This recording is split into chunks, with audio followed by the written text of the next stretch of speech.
Limeira é o maior polo brasileiro produtor de joias folhadas e responde por mais da metade da produção nacional do setor. O município está entre os 3 maiores centros industriais especializados do país e é responsável por 70% de toda a exportação nacional. A produção de Limeira atende mais de 20 países, dentre eles Estados Unidos, África do Sul, Portugal, Itália, Espanha e toda a América Latina. Em reconhecimento a este resultado e representatividade, o município recebeu o título de Capital Nacional da Joia Folhada, uma honra para todos do segmento e motivo de orgulho para a população. O mérito confirma mais esta vocação da cidade. Uma história de empreendedorismo e pioneirismo que teve seu início no século passado, na década de 30, quando João Martins Cardoso chegou ao Brasil. A família do vovô era de Gondomar, em Portugal, que é a terra da filigrana. Então é uma cidade ligada muito à joia, né? E o vovô aprendeu o ofício lá. Gondomar é um município português localizado às margens do Rio Douro, a leste da cidade do Porto.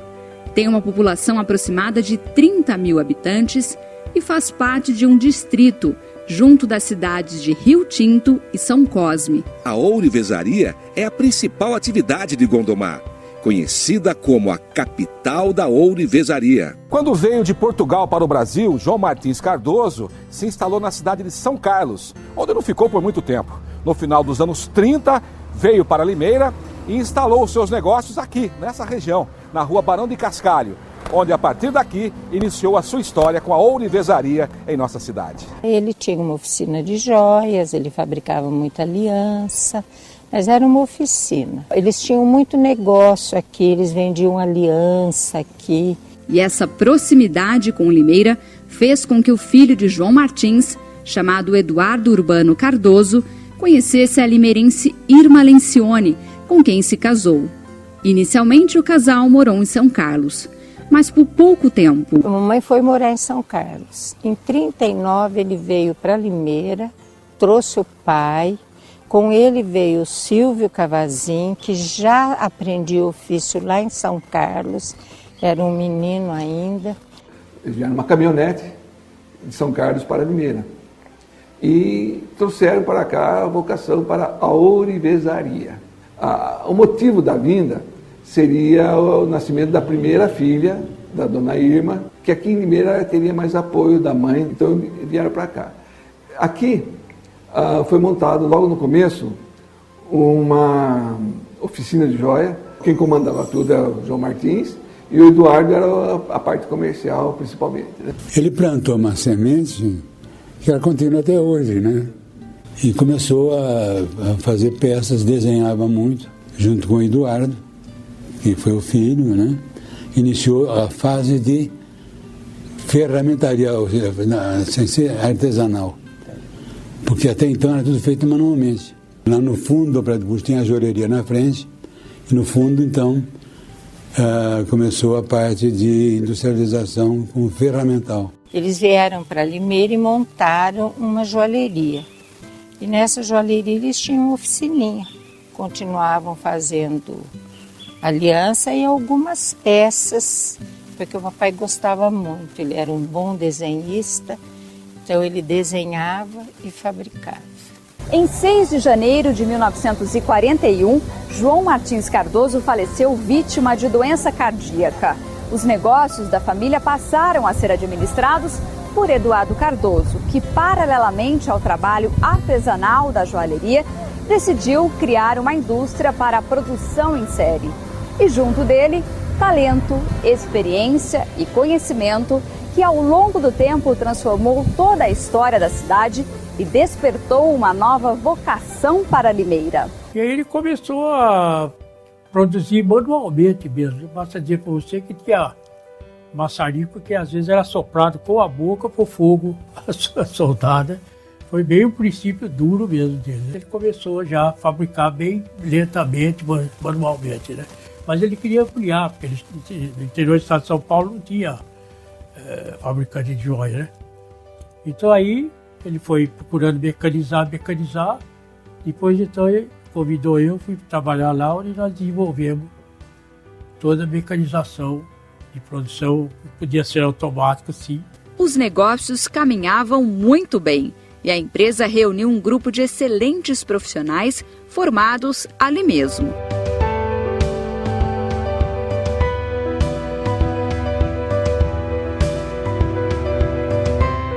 A indústria foi instalada em um novo endereço, desta vez na Rua Santa Cruz, quase ao lado da Associação Comercial e Industrial de Limeira, a ACIL.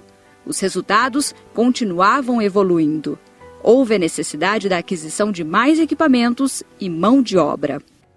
E o papai tinha um sonho de crescer. Ele era um empreendedor com a idade dele.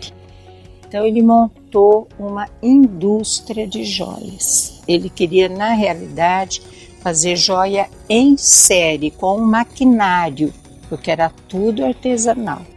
Em 1945 ele montou a primeira indústria de joias em Limeira. Era na Rua Santa Cruz. Mas foi ficando muito pequena, porque a produção era muito grande, ele vendia praticamente para o Brasil inteiro. Então, com a necessidade de ampliar, ele construiu um prédio muito grande na Senador Vergueiro. Ela tinha oficina mecânica própria, ela fazia todos os modelos, ela tinha pantógrafo, ela tinha um gerador, porque naquela época Limeira não tinha energia elétrica ainda suficiente. Já era muito grande para a cidade e o sonho dele era crescer mais ainda.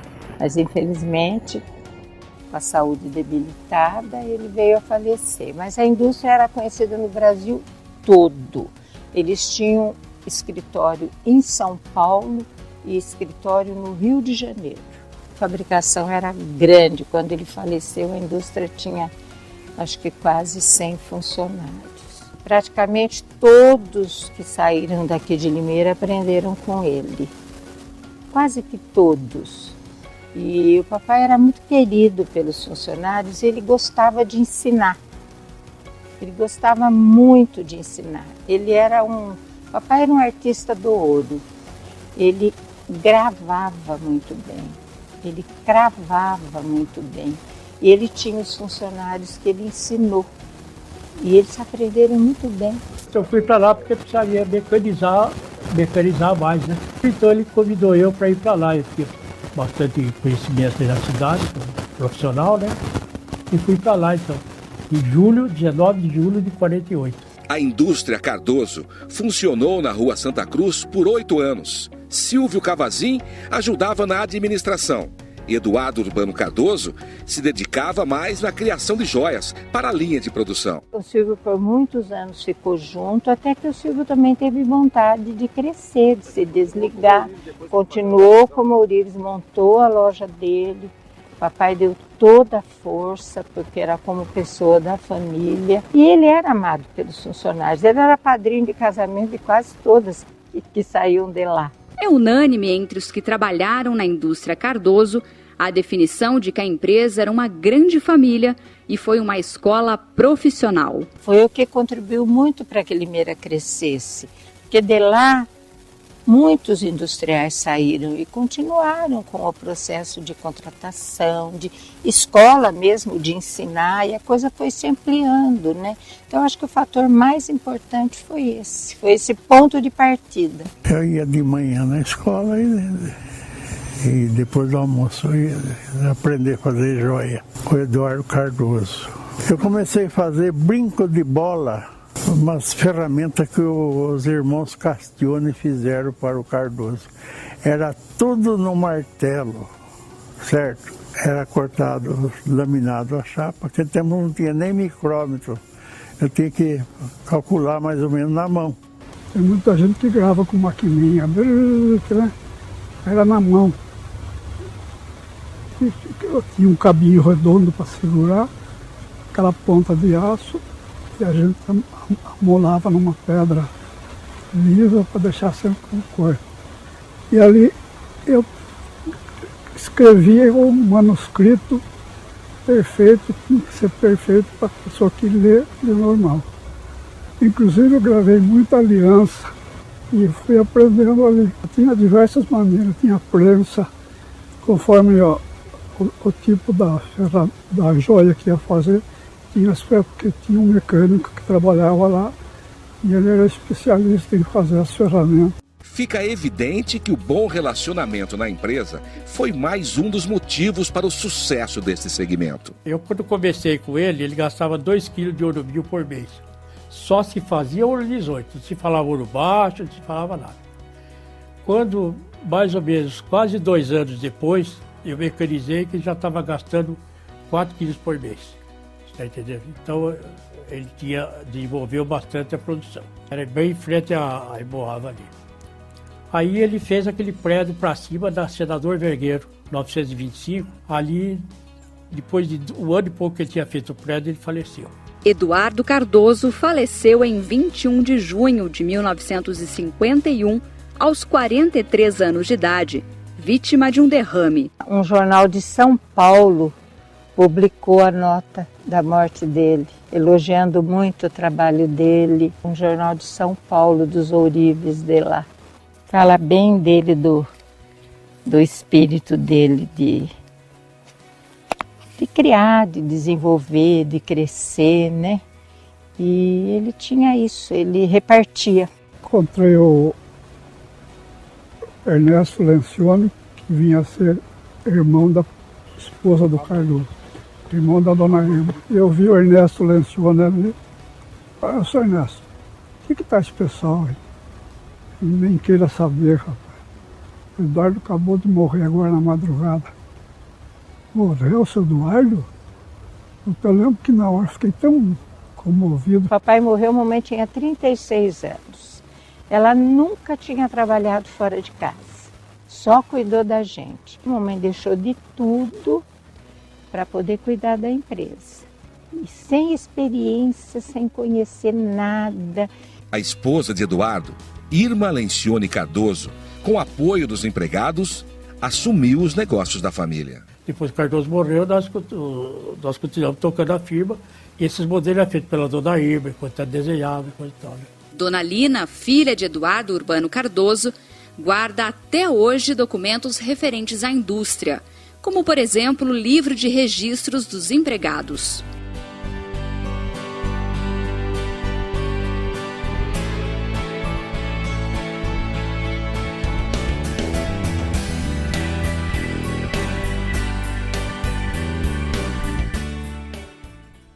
Micheletti comenta sobre as peças produzidas na época. Produzia anel, produzia brinco de bastante qualidade, produzia aliança, produzia... Porque você pensar na época de tipo de mercadoria dele. Aquele tempo não tinha assim a mudança de modelos que nem tem hoje, né? Em 60, quando fez Brasília, o ouro subiu muito. Aí começou a baixar o quilate do ouro, né? Passou de 18 para baixo, que é chamado ouro baixo, ouro 16. Essa mudança fez com que tivesse mais comércio de novo. No início dos anos 60, o Brasil passava por uma crise econômica. Inflação elevada, renúncia do presidente Jânio Quadros, num processo político que culminou com o golpe de 1964. Limeira ainda sofria com o racionamento de energia elétrica, que provocava interrupções na produção com grandes prejuízos. A instabilidade econômica no país e também o constante aumento no preço do ouro contribuíram para que o setor entrasse em declínio. A indústria local também sofreu consequências e teve que se adaptar à nova realidade nacional. Uma delas foi a produção utilizando um ouro mais baixo, de 18 quilates, passou para 16 e depois para 10 quilates. O poder aquisitivo da população diminuiu e, consequentemente, foi necessário produzir peças com custo final inferior. Além disso, aumentaram também as inadimplências. As joias folheadas, que eram mais baratas, passaram a ser mais procuradas e novas empresas surgiram. As pessoas começavam a trabalhar bem jovens, aprendiam uma profissão e montavam seu próprio negócio. Saiu eu, Décio Raso, Zé Carlos Ferreira da Rosa, S. Maduro, esses dois já não estão mais por aqui. Nós éramos em 5 que saímos de lá da época. Depois do Cardoso eu montei a Joias Brigato. Primeiro eu fiz a sociedade com o Everaldo Saggioro. Aí o Saggioro saiu e eu não sabia lidar no torno. Aí eu fui lendo a placa que tinha no torno. Aí eu montei as engrenagens, eu fazia a primeira joia. Depois eu fazia a matriz. Saí eu em 59. Trabalhei 1 ano e meio no fundo da casa do Écio Maduro. E eles vinham só à noite me dar a mão para mim e foi embora.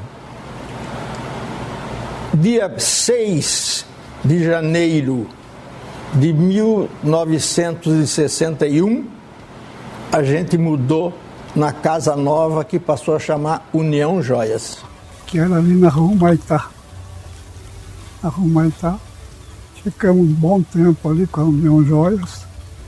Cada um assumiu o trabalho que fazia lá no Cardoso e formamos uma equipe. E aí daí para frente a gente foi já trabalhando com uma parte de ouro baixo, depois daí entramos no chapeado, desenvolvi o chapeado, depois daí entramos no baiado, né?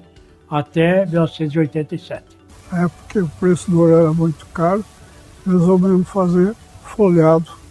Então foi criado o banho, que dava o banho, que criava o folhado, que depois começou muita gente fazer a mercadoria de latão, fazia, depois banhava e procurava aperfeiçoar o banho cada vez melhor, mais forte, com mais resistência de durabilidade, ficou como um folhado mesmo, né? Começou muita gente a trabalhar em casa, fazendo as peças de latão, metal. Essa mudança do ouro para o folheado exigiu cuidado, pesquisa e muitos testes. Foram aproximadamente 5 anos para a consolidação. Bom, aí foi que eu procurei na época era Bragunça e Mauá, que eu conheci mais ou menos o pessoal, para ver se eles conseguiam desenvolver um banho de camada. Aí eles começaram na experiência, né? Faz um, faz outro, e eu acompanhando, ajudando, né? Aqui nas máquinas, polimento, enfim, tudo. Até que eles conseguiram fazer um banho, que saía fosco, né? Aí eu precisei polir essas peças, né? Que demorou para me conseguir, porque até eu descobrir como fazer, sabe? Aí eles fizeram outro banho, saiu outro banho que era semi-polido. Aí ficou mais fácil para mim polir. Aí foi, acho que foi até o 507 que saiu o banho mesmo top. Daí estourou as vendas, estourou. Aí o pessoal passou a acreditar no folheado e esqueceram o ouro. Já não saía mais com mostruário de ouro, só de folheado. Esta estatística, divulgada no ano de 1961, mostra exatamente o cenário da época, onde as empresas da família Cardoso já não estavam mais sozinhas no mercado. O Roberto Gulo já tinha saído do Cardoso. Foi a primeira indústria depois da mãe Joias Cardoso. Foi o Roberto. Comecei a fazer berlocks, uma série de peças maravilhosas, inclusive tudo em ouro 18, com pedras preciosas, né? O grande trunfo mesmo da Gulo foram uns medalhões que eram feitos em alto relevo em ouro. Esse produto ele era feito na Alemanha, em Pforzheim. Então eu tinha que fazer as máquinas, os laminadores, para poder fazer, porque não tinham laminadores à altura, com a capacidade que eu precisava, já fazer 0,9 décimo, ou seja, menos de 1 décimo de espessura. A empresa Irmãos Gulo também foi, em seu tempo, um centro de formação. E de lá saíram muitos profissionais que também investiram em seus próprios negócios.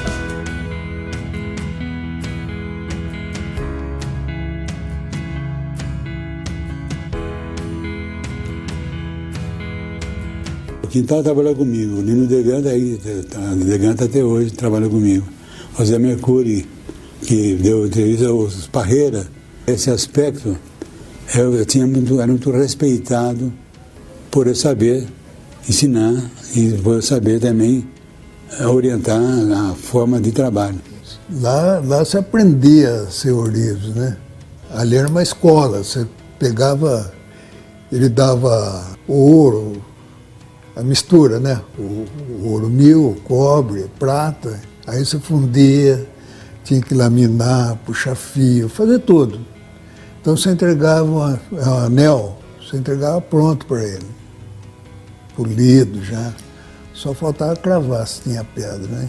E eu, o João Parreira, o irmão dele, o Benedito, o Antônio, o Ricardo trabalhou lá também. Aí eu passei a trabalhar em casa. Eu pegava as peças prontas, aí montava. Brinco, anel, pulseira, dependendo do que tinha pedido lá, né? Depois aconteceu isso aí, né, de montar a firma, né? Aí o João Parreira, o irmão dele, o Benedito Parreira, o Antônio Riso, o Ricardo Morosini e eu.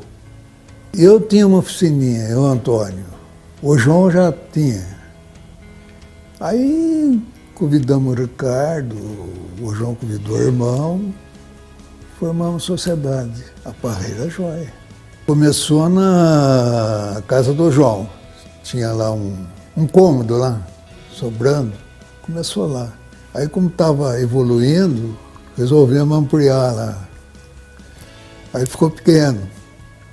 Aí tinha um terreno do lado, compramos terreno, vamos construir. E foi assim. Na fábrica chegou até mais de 100. Fora que trabalhava em casa, né? Na época era ouro 10 quilates, que era o que depois passou a 18. Começamos aqui com o Lino Degan, São Paulo, a estamparia linda. Aí apareceu um cliente de Juazeiro, já abriu praça lá, Belo Horizonte, Rio Grande do Sul, Bahia um pouco, Rio de Janeiro, a Hermes. Você punha um valor e vendia. Aí o que aconteceu? Mudou, passou a ser por grama. Então você pegava uma peça leve, você tomava prejuízo. Tinha mão de obra, tudo, para atender o cliente. Então o negócio era fazer peça pesada, mas aí já vendia menos. Aí depois veio a bijuteria.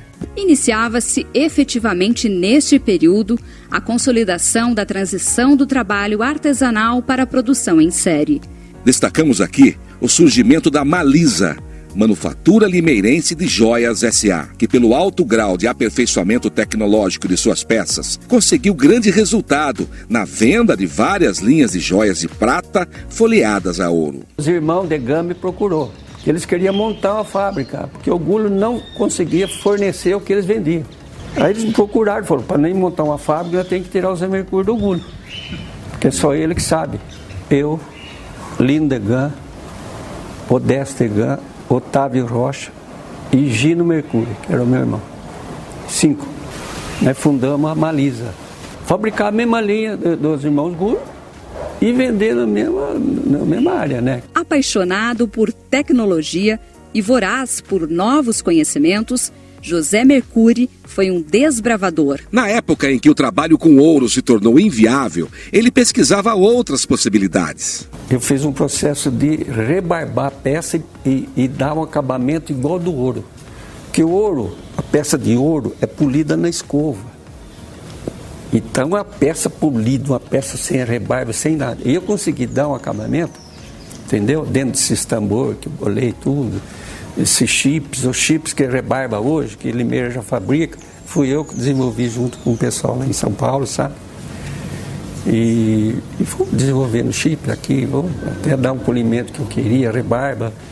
Enfim, as peças da Malisa é uma peça igualzinho ouro. Por isso que se chama semi-joia. José Mercúrio, que nesta época também atuou como citricultor, viajou para a Flórida, passou por Miami e conheceu novidades como a fotocorrosão. Aí lá dentro, andando lá no shopping, eu vi uma loja de bijuteria, um brinco, que eu gostei muito. Falei, nossa, o que será que isso aqui, do jeito que é feito? Passei a mão nos 2 brincos, comprei e trouxe pra cá. Entendeu? Cheguei aqui, aí eu comecei a procurar saber como é que era feito aquilo. Eu via que era corroído o material, sabe? Aí que eu consegui descobrir uma firma no Ipiranga, uma empresa lá, que trabalhava com fotocorrosão, não na peça de bijuteria, peças eletrônicas. Aí começou a sair as peças.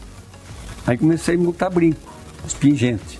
Nossa, que vendia que nem água. Ai, do céu. Já no final dos anos 70, início dos anos 80, a produção de joia folheada em Limeira estava consolidada. Nesse período, Luz Henrique Quintal, que havia se formado em ferramentaria pela Escola Senai de Campinas, trabalhou na Gulo. Quando eu vim para cá, eu saí do Fumagalli e fui trabalhar com o senhor Roberto Gulo, grande pessoa, grande empresário. E na época se fazia pulseira de relógio lá, sendo que também eram ferramentas delicadas, né? Ferramentas muito precisas, e é exatamente o que eu tinha estudado na época. Trabalhei com o Roberto Gulo acho 2 anos. Logo em seguida eu comecei a fazer ferramentas e máquinas para os fabricantes de ouro e prata na época, porque na época não existia folheado aqui ainda. Então fiquei muito tempo trabalhando para o Nagali, para o Parreira. Eu ia levar o meu pedido para São Paulo, eu levava o dele. Chegava aqui, eu trazia o cheque dele, o meu, e fui tocando, até um certo ponto. Depois de um certo ponto eu falei, o Quintal, tá na hora de você voar. Tá na hora de você voar. Ele me abriu as portas e daí para cá eu tive uma vida solo, correndo atrás, viajando por esse Brasil todo, de norte a sul. Tivemos que correr muito, tanto para abrir cliente, para formar esse mercado. E não só em 86 também, começou o mercado internacional. Viajamos muito o mundo todo, trazendo tecnologia, Espanha, Itália, Suíça, Alemanha, Londres, trazendo tecnologia para aplicar nesse segmento. Foi muito bom, foi até os anos 95, 97, eu acho. Depois começou a diminuir, e a concorrência também nesses países aumentarem. Eu já cheguei a ter 800 funcionários na fábrica na época, né? Depois eu já comecei a terceirizar, em 82, 83, terceirizar o serviço, e tinha centenas de fábricas que trabalhavam com a gente. Então, nós também formamos muitas pessoas, muitas fábricas, como na época do Cardoso, saiu muitas fábricas de ouro e prata. Da Gali, nós também fizemos muitos profissionais. Outro destaque do final dos anos 70 foi a fundação da Degan Joias. Mas antes deste período, o empresário Lino Degan já atuava no segmento, só que na área comercial. No setor de vendas, ele percorreu vários estados do país como representante de uma empresa do Rio de Janeiro. E eu conheci um representante da Rolex. Era um português, seu Itamar. E encontrei com ele num restaurante em São Paulo, no Papai. Entrei no restaurante, falei com o Feital, falei, senta aí. E contei a história para ele, falei, pô, Feital, estou passando até fome aqui em São Paulo. Ele falou, por acaso eu tenho um reclame aqui de uma firma do Rio de Janeiro precisando de um representante. Ouro 18, uma mercadoria muito boa. E me deu o recorde do jornal. Isso eram 8 e pouco da noite. Quando foi 11 e pouco, eu estava indo para o Rio de Janeiro, sem conhecer o Rio, sem nada. E cheguei lá, na secretaria, eu estou mostrando aqui o recorde do jornal, me interessa a representação. Com quem que eu falo? Eu falo com o Sr. Rothschild. Daqui a pouco chega lá o dito curso, o Rothschild, todo de branco, rapaz. Olhei para aquele cara e falei, esse é o cara que vai me ajudar, viu? Se Deus quiser. Aí ele me fez entrar, fez as perguntas de praxe, né? As perguntas onde eu trabalhava. Quer ver, mostrou que eu quero. Quando eu olhei, eu caí de costas. Eu nunca tinha visto um negócio mais bonito na minha vida. Então ganhei muito dinheiro nessa época. Fiquei 2 anos com o Judeu, mas eu conheci um outro vendedor que fazia Belo Horizonte e Rio de Janeiro. Era muito vivo, Oswaldo. Falou, Lino, você não tem dinheiro? Eu falei, tenho. Falei, vamos mandar fazer as peças que o judeu faz aí, e vamos vender nós, vamos fazer nós. Falei, mas pô, não é chato, não. Falei, chato, o sol não é para todo mundo.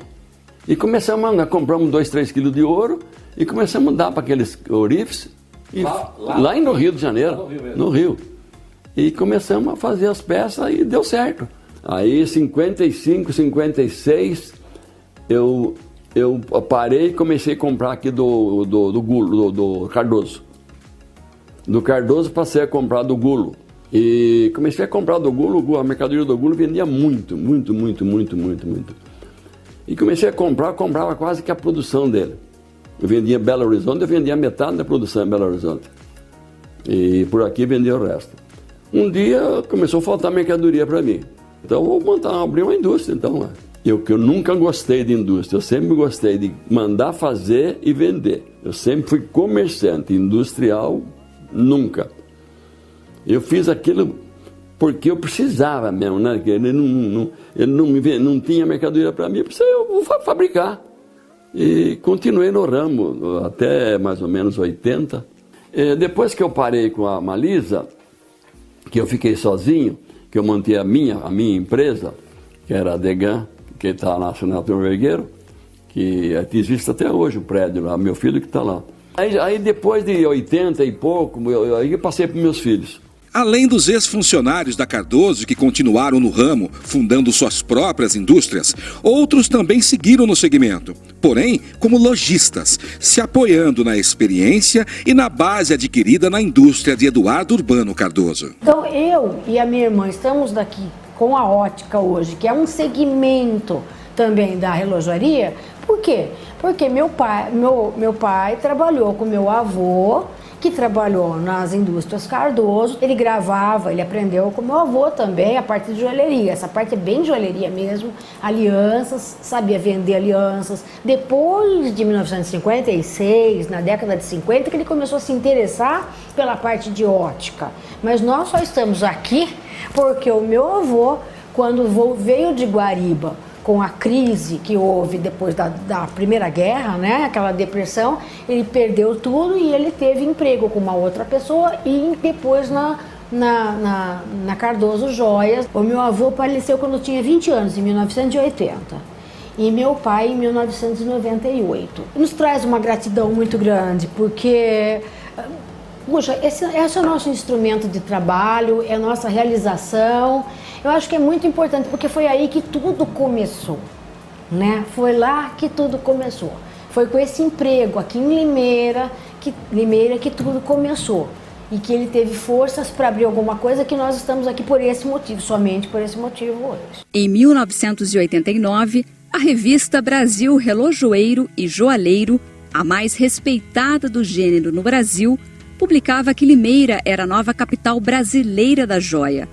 Silvio Cavazin, pioneiro da joia em Limeira, juntamente com a família Cardoso, faleceu em 1995. Cavazin teve uma vida dedicada à arte do ourives, não se encantou pela industrialização e até seus últimos dias atuava em seu ateliê, que ainda permanece vivo pelas mãos de seu filho Silvio Antônio Cavazin. Nós não estaríamos aqui hoje se não tivesse tido essas raízes, né? E o meu pai está presente conosco todos os dias em todas as ações. Que a gente está sempre imaginando como que seria feito por ele. Às vezes na hora que você está fazendo alguma coisa, a pergunta que te vem é como que ele faria? Como é que meu pai daria uma solução para esse tipo de coisa? E muito disso vem, né? Vem em função das maneiras diferentes de executar o mesmo serviço. Porque no artesanal você não tem um caminho único. Você pode começar por aqui, por ali, desde que você conclua, né? E isso é muito pessoal, de ourives para ourives, né? Nunca tive essa vontade de produção ou de estampas, não é. É mais a reforma, a criatividade, tentar passar para uma joia, talvez um sentimento, sabe? Isso é muito legal. É um trabalho que a gente trabalha com muito respeito aos antigos que já foram feitos e tentando abrir mais esse foco de personificar a peça ou a joia para cada um. Lendo, meu irmão Zé Roberto, que teve com ele a partir dos 12 anos de idade que ele começou na oficina. E eu aprendi muito com ele, trabalhamos junto quando meu pai já tinha falecido. E com o falecimento dele eu tive que pegar mais firme ainda na bancada, porque antes eu desenhava com ele as peças e ele executava. E depois, com a ausência dele, teve algumas coisas, conhecimento que ele levou embora, que não deu tempo de passar, e que ele teve um contato muito mais tempo com o meu pai, né, em termos profissionais durante toda a vida dele. Em 1971, Dona Irma Lencioni Cardoso decide pelo encerramento das atividades das indústrias de joias Cardoso, onde funcionou nesse local, aqui na Rua Senador Vergueiro, por aproximadamente 20 anos. Nós não podemos deixar de exaltar a figura da mamãe, que foi uma heroína. A mamãe sofreu muito, muito, muito. Na época em que cerrou a firma, ela sofreu demais. Mas foi uma mulher que nunca perdeu a fé, uma mulher que nunca reclamou de nada e que batalhou até o fim da vida sem perder a dignidade. Mais de 80 anos se passaram da chegada da família Cardoso a Limeira. Ao longo da história, muita evolução, crescimento, transformação e adaptações. Como, por exemplo, a necessidade de mercado, da criação de cursos de formação de novos profissionais para o setor.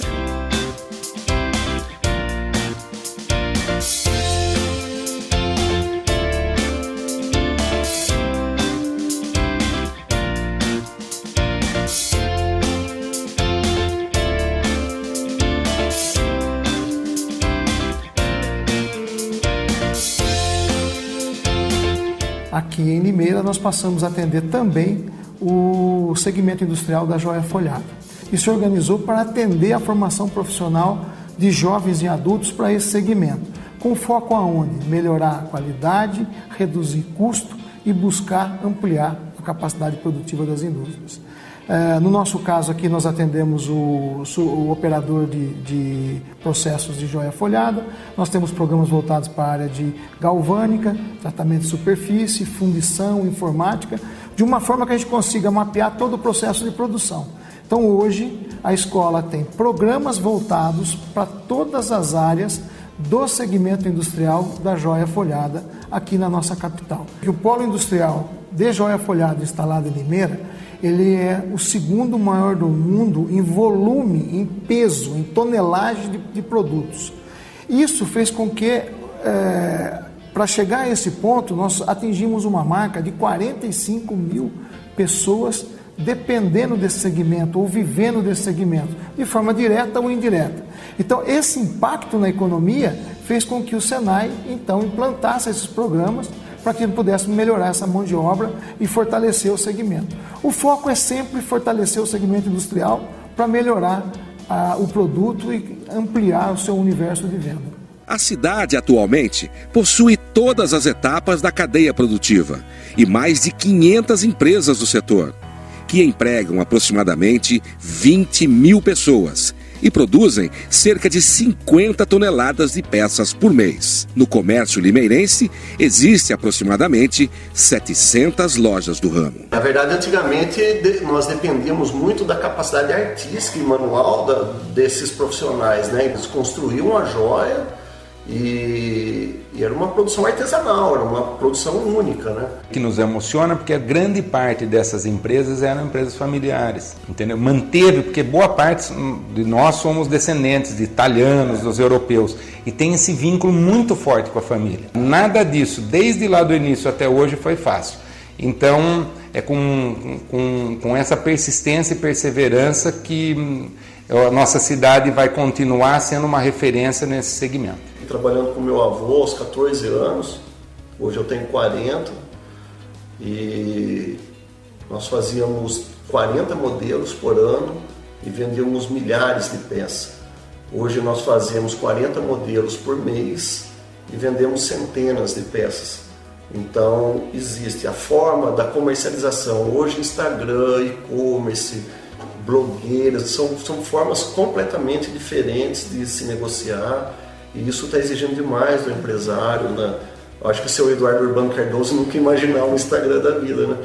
Hoje, por exemplo, se você não tiver novidade toda semana, Porque toda semana a mulher quer mudar de modelo, né? Ela olha na internet e encontra tudo que ela quer, tá entendendo? Então, hoje, o cara, para ter uma indústria, ele precisa ser muito profissional. Existe uma estrutura de mercado, que é o fabricante, o atacadista, o varejista, a distribuidora lá, a revendedora que faz. Isso tudo está se misturando hoje. Então, esse é o grande desafio. Quando a gente entra pela Costa e Silva, pela Avenida Costa e Silva, e vê o número de lojas que são lojas para se fazer a venda e o escoamento dos produtos que são produzidos aqui, é de fato assim, mais do que se assustar, é de fato um sentimento de se encantar com aquilo que um dia foi plantado lá atrás por ele. A nova geração que está se desenvolvendo nesse segmento, que o caminho é esse, é a vontade, é a persistência, é esse sentimento de empreendedorismo, mas principalmente o conhecimento. Busquem se qualificar, aprender, a entender do mercado, a entender dos produtos, a entender de design, porque a base dos nossos produtos, né, a referência que nós temos com relação ao mercado, né, porque Limeira tem sido reconhecida pelo seu design e pelos produtos de qualidade que apresenta ao mercado. Então a personalidade cultural de Limeira puxou essa vocação para si, essa vocação para o ramo do trabalho em metal, não vou nem chamar de olivesaria nem de bijuteria, mas puxou esse trabalho, essa vocação para si. Então faz parte da nossa personalidade cultural. Eu acho que ele ia se sentir muito orgulhoso, porque a visão dele era essa, de crescer, de expandir, de ajudar a cidade a desenvolver, tanto que Limeira ficou sendo a capital da bijuteria. Eu acho que essa semente foi plantada por ele. Então, que todo mundo tenha sucesso, que consiga vencer na vida, porque acho que isso deixa ele feliz. Meus filhos estão no ramo, herança mesmo, né? Então, eu acredito que é isso, a alegria de saber que ele contribuiu para muita coisa na nossa cidade.